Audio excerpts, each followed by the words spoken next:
సత్యం ఎక్కడైతే ఉంటుందో అక్కడ స్వస్థత ఉంటుంది. అది ఆత్మకు కానివ్వండి, శరీరానికి కానివ్వండి. అడగటానికి నీకు రైట్ ఉంటుంది. ఆత్మకు స్వస్థతనిచ్చేది దేవుడే, శరీరాన్ని స్వస్థపరిచేది కూడా దేవుడే. ఇది అర్థం కాక గారడీల వెంట పరిగెడుతున్నారు. ఎవడో అట్టిపళ్ళు ఇస్తానంటే వెళ్ళిపోతారు. అరే అట్టిపండు గొప్పదా, సత్యం గొప్పదా? అట్టిపండులో ఏముంటది? అందులో ఏమైనా దూరతాడా?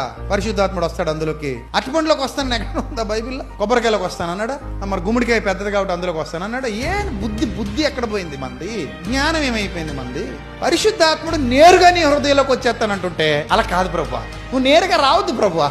ఒక అట్టిపండు తెచ్చుకుంటాను ప్రభు, ముందు అందులోకి వెళ్ళు ప్రభు, అది నేను తింటాను ప్రభు, అందులో నుంచి రా ప్రభు, బాగుంటుంది ప్రభు. నేరుగా నీ హృదయంలోకి రావద్దా? నేరుగా వద్దు ప్రభు, బాగోద్దు. ఏమైనా ఉందా బుర్ర? ఉండదు. ఇంకా ఎన్నిసార్లు చెప్పినా విననొల్లని చెవిటి పాములు ఆ అట్టిపళ్ళు కోసం క్యూ. ఏం రావులపాలెం సొంతలో టోకెన్ కొనుక్కు వచ్చేసారు, తప్పుకు బేరం ఆడేసి. అయి మీరు ఏదో గొప్ప. అందులోకి దేవుడు వెళ్ళడు, నీ హృదయంలోకి నేరుగా వస్తాడు. ఆయన కనెక్షన్ నీ హృదయంతో, అట్టిపండుతో కాదు. దేవుడు ఆత్మస్వరూపం డైరెక్ట్ గా రావడానికి నా హృదయం సిద్ధంగా ఉన్నప్పుడు మధ్యలో ఇంక వేరే వేరే ఆబ్జెక్ట్స్ అవసరమా? బైబిల్ ఎక్కడైనా ఉందా పోనది? ఆ విధానం ఉండదు. అది దేవుడు కొత్త నిబంధనలో చాలా క్లారిటీస్ ఇచ్చేసారు. ఆయన ఓపెన్ గా మాట్లాడేశారు. ఆయన ఓపెన్ గా చెప్పేశారు, నాయన దిస్ ఇస్ ఫైనల్ అన్నారు. అంతే, దిస్ ఇస్ ఫైనల్.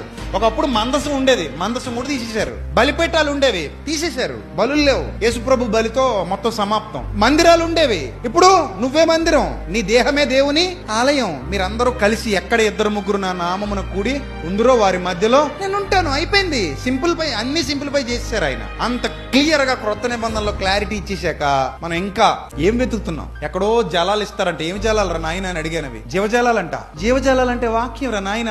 అదే యోహాను సువార్తలో అదే సమరయ స్త్రీతో చెప్పాడు ఆయన, నేను నీకు జీవజలం ఇచ్చేదను, నేను ఇచ్చి నీళ్లు తాగువాడు ఎప్పుడును దప్పికొండంటే లేదండి విజయవాడలో దొరుకుతుంది, నేను అక్కడ పోతున్నారు. జీవజలాలు విజయవాడలోను అనకాపల్లిలోను అమలాపురంలోను లేవు నాయన. జీవజలం దేవుని వాక్యం.